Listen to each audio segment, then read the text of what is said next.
আচ্ছা আপু, আপনি কি এই যে নাগিন বিউটি পার্লার মালিক? হ্যাঁ ভাইয়া বলেন। আরে আল্লাহ, তাহলে আচ্ছা আপনি কি ওই যে শুক্রবারে শারমিন নামে একটা মেয়ে বউ সাজাইছেন?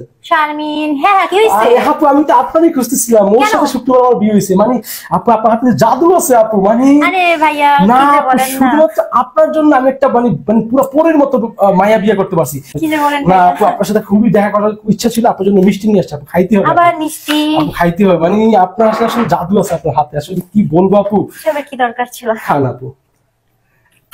কি হয়েছে? এটা লবণ কেন? আচ্ছা, তাকে মনে হয় ভুলে মিষ্টি জায়গা লবণ চলে আসছে। আচ্ছা বাদ দেন, আপনার জন্য আমি একটা গিফট নিয়ে আসছি আপু।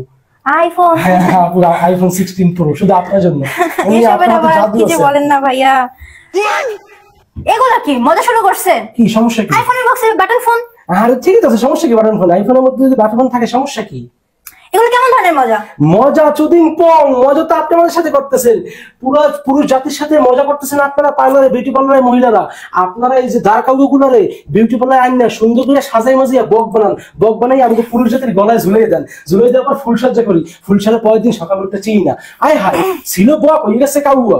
আপনি এই যে মিষ্টি জায়গা পাইছেন লবণ, আইফোনের মধ্যে পাইছেন বাটন ফোন, পাইয়ে যে পরিমাণে ঝাটকা লাগছে, এই 3 গুণ ঝাটকা লাগে যখন আমাদের এই কাউয়া, এই বক হয়ে গেছে কাউয়া। ঠিক আছে, সুতরাং এইসব এই যে বকরে মানে কাউয়ারে বক বাইন না বাদ দেন, নাইলে আমরা পুরুষ জাতি বিয়ে করা বন্ধ করে দেবো।